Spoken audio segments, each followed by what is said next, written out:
Indian middle class is so poor. ले जी Indian middle class के ऊपर में ना कोई फैक्ट्स बताए जा रहे हैं कि क्यों इंडियन मिडिल क्लास इतनी पुअर है। तो देखते हैं इसमें अब क्या हमें इंफॉर्मेशन मिलती है, क्या देखने को मिलता है। स्टार्ट भारत में आज 271 बिलियनियर्स हैं। India has hit a major milestone, now boasting a total of 271 billionaires. पिछले एक साल में 84 नए इंडियन बिलियनियर्स बने हैं और दुनिया में हाईएस्ट बिलियनियर्स वाले कंट्रीज की लिस्ट में हम तीसरे नंबर पे आ चुके हैं। कॉन्टेक्स्ट के लिए बता दूं, $1 बिलियन का मतलब होता है 8700 करोड़ रुपीस। बिलियनियर्स के मामले में हमारा city of dreams Mumbai Beijing को पीछे छोड़ते हुए एशिया का बिलियनियर कैपिटल बन चुका है। It has surpassed Beijing for the first time and is among the top 3 billionaire capitals in the world. In fact 2018 से 2022 तक का डेटा देखें तो भारत में हर दिन 70 नए लोग मिलियनर्स बने हैं। मुंबई और दिल्ली जैसी सिटीज आज दुनिया के टॉप 50 वेल्दीएस्ट शहरों की लिस्ट में है। वॉशिंगटन डीसी तक को पीछे छोड़ चुके हैं हम लोग। इकोनॉमिक प्रोजेक्शंस की तरफ नजर डालें तो पता चलता है कि 2030 आते आते यूएस और चाइना के बाद हम दुनिया की 3rd लार्जेस्ट इकोनॉमी बनने वाले हैं। India is set to become the world's 3rd largest economy by the end of this decade itself. और करंटली हम दुनिया की फास्टेस्ट ग्रोइंग लार्ज इकोनॉमी वैसे भी बन चुके हैं। यहाँ तक सुन के जेन्युइनली लगता है कि अरे अपने देश में तो सब कुछ बढ़िया चल रहा है, चारों तरफ सिर्फ ग्रोथ ही ग्रोथ हो रही है। भारत में सब अच्छा है, सब चंगासी। मेन स्ट्रीम मीडिया और इवन सोशल मीडिया पर भी कुछ लोग आपको दिन भर सिक्के का ये वाला साइड दिखाते हुए नजर आ जाएंगे, लेकिन इसी सिक्के का एक दूसरा साइड भी है जो हम सब के बीच में एग्जिस्ट तो करता है, लेकिन इतने सारे इको चैम्बर्स और पॉलिटिकल नैरेटिव्स के बीच में कहीं ना कहीं दब जाता है। ये कहानी भी इसी भारत की है, जहाँ टॉप 10% इंडियन पॉपुलेशन के पास नेशन का 77% वेल्थ स्टोर्ड है। ये कहानी भी इसी भारत की है, जहाँ 2017 में जनरेटेड टोटल वेल्थ का 73% देश के रिचेस्ट टॉप 1% लोगों के पास गया था, और बाकी 670 मिलियन लोग जिन्हें देश का पूरेस्ट हाफ बताया जाता है, उनकी वेल्थ में सिर्फ 1% की ग्रोथ आई थी। देश सारे लैंड रीडिस्ट्रीब्यूशन पॉलिसीज के अंडर लैंड रिफॉर्म किए गए। इससे इनकम इनइक्वालिटी में मिनिमल रिडक्शन तो देखा गया, लेकिन लॉन्ग टर्म में ये पॉलिसीज बहुत ज्यादा इफेक्टिव नहीं हो पाई। फिर 1991 में जब एलपीजी रिफॉर्म्स आए, यानी लिबरलाइजेशन, प्राइवेटाइजेशन और ग्लोबलाइजेशन, तब ओवरऑल इकोनॉमी के लिए काफी बढ़िया समय था, क्योंकि हमारी इकोनॉमी अब खुल चुकी थी। लगभग हर सेक्टर में रैपिड ग्रोथ आने लगा था, लेकिन इसके साथ साथ हमारी इकोनॉमी धीरे धीरे एक कैपिटलिस्ट इकोनॉमी की तरफ भी शिफ्ट होने लगी, और यहीं से जो मॉडर्न इंडियन इनकम इनइक्वालिटी है, ये एक्सट्रीम की तरफ जाने लगी। भारत में इनकम इनइक्वालिटी पूरी दुनिया में वन ऑफ द हाईएस्ट है। अब अमीर लोगों के लिए दुनिया के बेस्ट हॉस्पिटल्स में इलाज करवाना पॉसिबल है, लेकिन मिडिल क्लास हमेशा बस एक हॉस्पिटल बिल दूर होता है सड़क पे आने से। हॉस्पिटल में इलाज की कॉस्ट हर साल 14% से बढ़ रही है, और इसीलिए हेल्थ इंश्योरेंस लेना काफी इंपॉर्टेंट है। और अपने देश में इंश्योरेंस को लेकर मिस सेलिंग हाईएस्ट लेवल पर है। एजेंट्स थोड़े से प्रॉफिट के लिए कोई भी पॉलिसी चिपका देते हैं। इसकी वजह से 43% पॉलिसी होल्डर्स को क्लेम करने के टाइम पर प्रॉब्लम फेस करनी पड़ती है। अगर किसी इंश्योरेंस वाली वेबसाइट पर नंबर डाल दो तो दिन रात स्पैम कॉल कर करके ये लोग दिमाग खराब कर देते हैं। इसीलिए अगर आपको स्पैम और मिस सेलिंग से बचते हुए एक सही इंश्योरेंस लेना है, तो मैं अपने पर्सनल एक्सपीरियंस से आपको रेकमेंड करता हूं डिट्टो। यहाँ पर आप फ्री में कितनी भी कंसल्टेशन कॉल लेकर किसी भी इंश्योरेंस पॉलिसी की एक एक बात को समझ सकते हो, चाहे आप इंश्योरेंस लो या फिर ना लो। ये कॉल्स आप अपनी मर्जी से शेड्यूल कर सकते हो,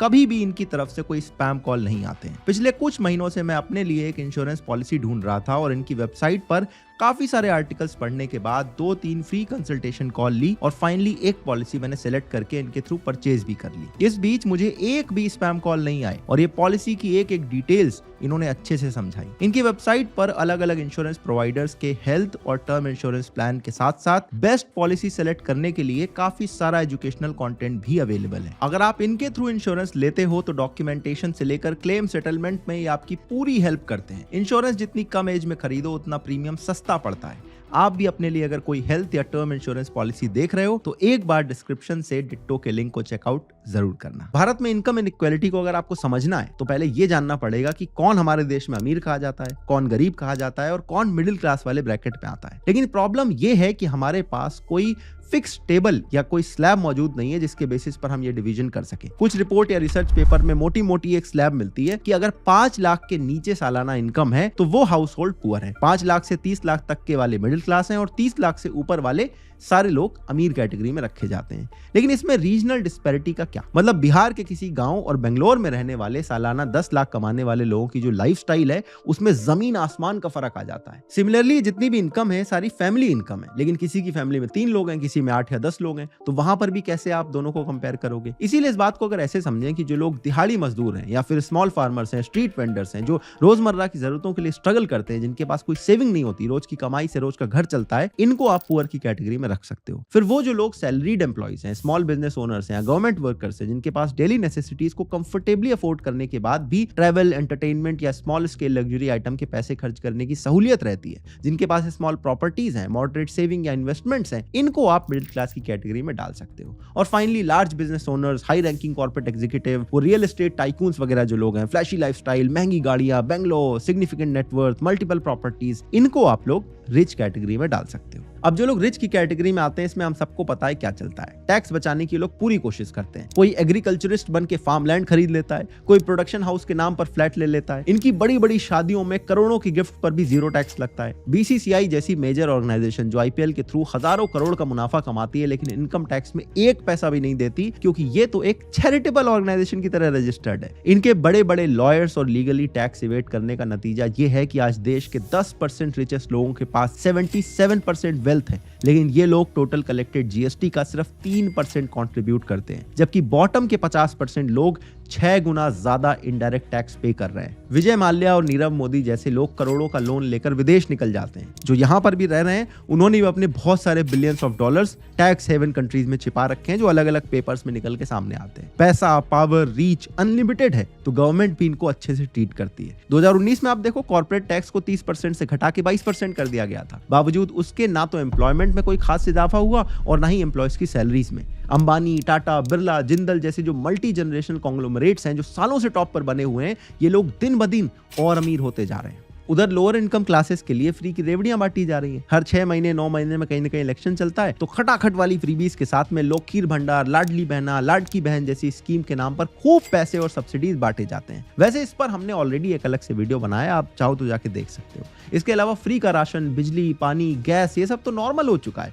इससे quality of life significantly improve भले ना हो, लेकिन वेलफेयर स्कीम के नाम पर एटलीस्ट जो लोअर इनकम कैटेगरी के लोग हैं, उनको कुछ ना कुछ इकोनॉमिक कुशन जरूर मिल जाता है। और अंत में आता है मिडिल क्लास, न घर का न घाट का। एकदम गन्ने जैसी स्थिति हो चुकी है कि जूसर में एकदम जो लास्ट राउंड में सूखा गन्ना डाला जाता है ना, जिसमें नींबू फंसा के मरोड़ के डाला जाता है, बस उसी कंडीशन में पहुंच चुके हैं। भारत में सिर्फ 2 से 3% अडल्ट पॉपुलेशन है जो इनकम टैक्स देती है, जिसमें मेजॉरिटी लोग मिडिल क्लास वाले। अभी इसमें रिसेंट बजट में जो चेंजेस हुए हैं, इस पे मैं आगे आऊंगा। लेकिन जीएसटी जैसे रिग्रेसिव टैक्स का बर्डन भी इसी क्लास को सबसे ज्यादा झेलना पड़ता है, क्योंकि एसेंशियल कमोडिटीज अफोर्ड करने के बाद ट्रैवल, एंटरटेनमेंट या थोड़ा बहुत लग्जरी की तरह अगर आप देखो तो हर चीज पे हाई जीएसटी है। Telecom, banking, insurance, health care, even education services जैसे कोचिंग क्लासेस या ऑनलाइन क्लासेस पर भी 18% जीएसटी लगता है। पर कैपिटा इनकम के मामले में यूएस को अगर आप देखो, हमसे वो 35 गुना आगे है। चाइना हमसे 6 गुना आगे है, लेकिन पेट्रोल और डीजल के पैसे हम लोग ज्यादा भर रहे हैं। इसके ऊपर अगर आप टियर 2 या टियर 3 एरिया से बिलोंग करते हो और मिडिल क्लास हो, फिर ना तो देश के बेस्ट एजुकेशन इंस्टीट्यूट आपको मिलेंगे,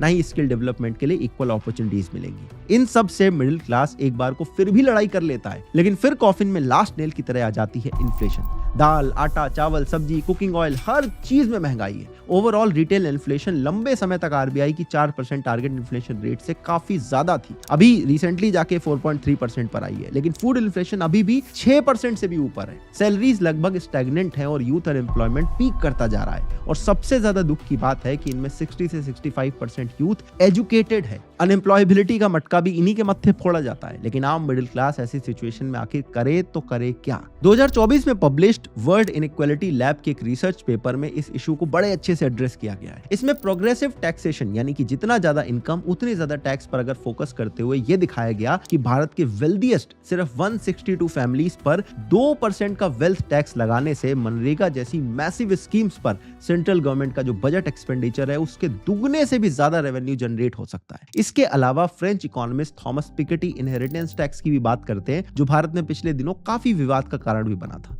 2025 के बजट से पहले जो इकोनॉमिक सर्वे रिलीज किया गया उसमें बताया गया था कि पिछले फाइनेंशियल ईयर में कॉर्पोरेट प्रॉफिटेबिलिटी पिछले 15 सालों में हाईएस्ट थी, लेकिन इसी दौरान एम्प्लॉयमेंट सिर्फ 1.5% बढ़ा है। आसान भाषा में कहें तो बड़ी बड़ी कंपनीज अंधा पैसा छाप रही हैं, लेकिन इसका जरा सा भी बेनिफिट उनके खुद के एम्प्लॉयज तक नहीं पहुंच रहा है। इस चार्ट को देखिए, टीसीएस, इन्फोसिस, विप्रो, एचसीएल जैसी जो मेजर आईटी कंपनीज हैं, पिछले एक डेकेड में इनकी सीईओ की जो सैलरी है वो 1500% से बढ़ी है, लेकिन फ्रेशर्स को पिछले 10 साल में भी 40 से 45% इंक्रीमेंट ही मिला है। This needs to change. वैसे ही हमारे देश में गवर्नमेंट जॉब्स को ओवर ग्लोरीफाई किया जाता है। टियर 2, टियर 3 सिटीज में हर साल पता नहीं कितने सारे लोग इस चक्कर में अपने 20s और 30s की लाइफ को खराब करते हैं। फिर अगर प्राइवेट सेक्टर में सैलरीज की ये हालत रहती है और ऊपर से हफ्ते में 70 घंटे और 90 घंटे काम की बातें बोली जाती हैं, so this will only make things even worse. इसके अलावा हमारी फेलिंग एजुकेशन सिस्टम सबसे ज्यादा रिस्पॉन्सिबल है भारत की यूथ में लैक ऑफ जॉब रेडीनेस के लिए। कॉलेज और यूनिवर्सिटी से एक टाइम के बाद आपको डिग्री तो मिल जाती है, लेकिन जॉब मार्केट की रिक्वायरमेंट के साथ कोर्सेज में जो सिखाया जाता है उसका दूर दूर तक कोई कनेक्शन नहीं है। इसीलिए आज देश में अनएम्प्लॉयमेंट से ज्यादा अनएम्प्लॉयबिलिटी बड़ी प्रॉब्लम है, और इसी की वजह से हमारे नाक के नीचे देखते ही देखते हमारा डेमोग्राफिक डिविडेंड दिन पर दिन एक एसेट से एक लायबिलिटी बनता जा रहा है। और ये कहना गलत नहीं होगा कि एजुकेशन पे हमारा मिडिल क्लास ही सबसे ज्यादा खर्चा करता है, लेकिन इसके बदले में जो उन्हें रिटर्न्स मिलते हैं वो कहीं से भी इनफ नहीं है। दुनिया कहीं से कहीं बढ़ चुकी है, लेकिन हमारा एजुकेशन सिस्टम मानो इस बात से अभी तक अनजान है। मॉडर्न वर्ल्ड और current job market oriented skill development programme को एजुकेशन सिस्टम के साथ इंटीग्रेट करना बेहद जरूरी है। अदरवाइज 8-10 साल बाद हम फिर से बोल रहे होंगे कि जो मॉडर्न एआई वाली ट्रेन आई थी हम उससे भी पीछे छूट गए। इस मामले में रीसेंट बजट में एक पॉजिटिव स्टेप है। पहले जहां 7 लाख की इनकम तक इनकम टैक्स नहीं लगता था, वो बढ़ के 12 लाख हो चुकी है, और जो ऊपर की भी स्लैब्स हैं उनमें भी ठीक ठाक रिबेट देने की कोशिश की गई है, जिसका सीधा सीधा फायदा मिडिल क्लास को पहुंचेगा। लोगों के पास पैसा ज्यादा होगा तो कंज्यूमर स्पेंडिंग अपने आप ग्रो करेगी, जिससे consumer goods, automobile, travel, entertainment, real estate, इन सब में मिडिल क्लास काफी कॉन्ट्रीब्यूट करेगा, जिससे अल्टीमेटली जो मिडिल क्लास हाउस होल्ड की फाइनेंशियल बर्डन है वो कम होने के साथ साथ जो क्वालिटी ऑफ लाइफ है वो भी थोड़ी सी बढ़ेगी। लेकिन एक बिटर ट्रुथ ये भी है कि इनइक्वालिटी को कभी पूरी तरह से खत्म नहीं किया जा सकता। लोगों के पास कितना भी पैसा आ जाए, कुछ लोग हमेशा टॉप पे रहेंगे और कुछ लोग हमेशा नीचे रहेंगे। क्लास वाकई में कहते हैं एक हॉस्पिटल का बिल की मार होती है और साथ ही वो लोअर क्लास में आ जाता है, पुअर में आ जाता है। मतलब इतना बेचारे इतनी मुश्किल से सर्वाइव जो मिडिल क्लास कर रहे हैं ना, कहते जो अपर क्लास है ना, रिच क्लास, जिन्होंने सारी कैटेगरीज और बड़े डिटेल में वीडियो तो आपने देखी नहीं होगी, बड़ा बता दिया जी कि उनके लिए गवर्नमेंट भी सहूलतें उन्हें मुहैया कर देते हैं कि लो जी आप आराम से लोन, टैक्सेस भी देने या ना दें, आराम से लोन लेना है तो करोड़ों का लोन लें और बाहर निकल जाए, कोई मसला नहीं है। जो पुअर है बेचारे को जब जैसे ही इलेक्शन आने लगेगा तो पुअर के लिए भी फ्री में सब कुछ देना शुरू हो जाते हैं कि उनके लिए भी। अब सही बात है, इतना तबका गरीब का है पाकिस्तान में और इंडिया में, तो उनके लिए भी सहूलत, उन्हें भी किसी न किसी टाइम पे किसी न किसी बहाने से छोटे छोटे प्रोग्राम्स बना के उनको भी कुछ ना कुछ मिल जाता है। जो मिडिल बेचारे वो पढ़ाई पे अपना सारा पढ़ते रहेंगे, अपनी सारा फोकस पढ़ाई पर, वो वाली पढ़ाई होगी जिसकी डिग्रीज लेके उसके बाद डिग्रीज लेके फिरते रहते हैं अनएम्प्लॉयड। मतलब कोई स्किल नहीं है। कहते इसको एजुकेशन के साथ साथ स्किल कंपलसरी कर देनी चाहिए। हर एक लड़के लड़की को स्किल साथ जरूर सिखानी चाहिए। हम यहाँ पे डिग्रीज ले लेते हैं अच्छी से अच्छी, बड़ी से बड़ी, और उसके बाद फिर रहे होते हैं। यही उन्होंने कहा कि मिडिल क्लास के नौजवान हमारे यहाँ पे इस तरह बेचारे, और बर्डन भी सारा उन पे 70 से 90 घंटे हर हफ्ते में वो काम करें, ये कहा जाता है। मतलब हॉस्पिटल के बिल्स का भी सबसे ज्यादा उन्हीं पे। मिडिल क्लास के वैसे बड़ा पीक वो ना एंड लाइन पे खड़े होते हैं, एक मिनट पे आप मिडिल से नीचे आ जाते हैं, लोअर मिडिल में और पुअर में, मतलब उस एज पे होते हैं ये। तो बस वो एक एग्जांपल इन्होंने बड़ी अच्छी दी कि वो जैसा गन्ने को भी निचोड़ दी जाती है एंड पे एक तोड़ मड़ोड़ के लींबू के साथ, कहती बिल्कुल इस तरह जूस निकालते हुए, गन्ने का जूस जब निकालते हैं तो कहते बेचारे मिडिल क्लास का तो ये हाल होता है, वो इस तरह निचोड़ा जा रहा होता है। और बड़ी मुश्किल है वैसे सैलरीज जो है, सैलरीज में नीचे वाला जितना तबका है ना उस तक बेचारों को जो प्राइवेट जॉब्स मिल भी अगर जाएंगी तो सैलरीज ही नहीं बढ़ती, साल उसी सैलरी पे रहते हैं। तो सैलरी भाई सैलरीज नहीं बढ़ती, कहते सीईओ जो टॉप लेवल पे बैठे होते हैं उनकी सैलरीज भी वो अपनी कितनी परसेंटेज उस सैलरी पे बढ़ा लेते हैं बेचारे, 1400% तो उनकी सैलरी की इंक्रीमेंट ही मिलते रहती है, और दूसरे वाले भी 40-50% पे भी इंक्रीमेंट नहीं हो रहा होता उनका साल वाला। वैसे ये ना बड़ा डिस्टर्बिंग है ये सारा कुछ। गवर्नमेंट को इस पर भी कोई एक्शन लेना चाहिए। जॉब्स की अवेलेबिलिटी होनी चाहिए। बेचारे 30-40 अपने 20 से 30 साल तक तो पहले पढ़ाइयों में खपते रहते हैं, दौड़ते रहते हैं, उसके बाद जॉब्स के लिए दौड़ते रहते हैं और फिर उनके टाइम और सारा निकल जाता है। पाकिस्तान में भी ऐसा होता है, इंडिया में भी ऐसा होता है। मेरे भाई ने कहा भाई एक वो इनकम का कोई रूल नहीं है, आपको कितना पे किया जाएगा, कोई वर्क का रूल नहीं है, आपको कितना वर्क दिया है आप करेंगे और आपको कितना पे होगा। और उसके बाद जो अमीर है अमीर से अमीर तर होते जा रहे हैं, गरीब गरीब से गरीब तर होते जा रहे हैं। वही जो आज से इतने साल पहले हम अपनी बुक्स में और अपना इकोनॉमिक्स पढ़ते हुए हम जो देखते थे वही सारा कुछ है इस वीडियो में, और कुछ भी नहीं लगा हमें। सेम बातें, सेम सारा कुछ, अपने टैक्सेस भी दे के फिर अपने हॉस्पिटल के बिल्स भी बेचारे दे सकते हैं, अपनी पढ़ाई के एक्सपेंसेस भी नहीं उठा सकते। ये कितना मुश्किल में है जी मिडिल क्लास। इंडिया का मिडिल क्लास को हमने देख लिया है भाई की बड़ी इंफॉर्मेशन थी और बड़ी एक पूरी तहकीक होती है, सही नंबरिंग सही उन्होंने बताना होता है, एक ग्राफ्स वगैरह दिखा के बताया है भाई ने। हकीकत ये है, चले होप फॉर गुड वाला हिसाब है, सबके लिए खैर ही हो, यही दुआ है हमारी। तो इस तरह और की वीडियो लेके आते हैं, कुछ ज़बरदस्ती कुछ देखते हैं, कोई इन्फॉर्मेशन लेते हैं, हमारे चैनल को सब्सक्राइब करते फिर मिलते हैं।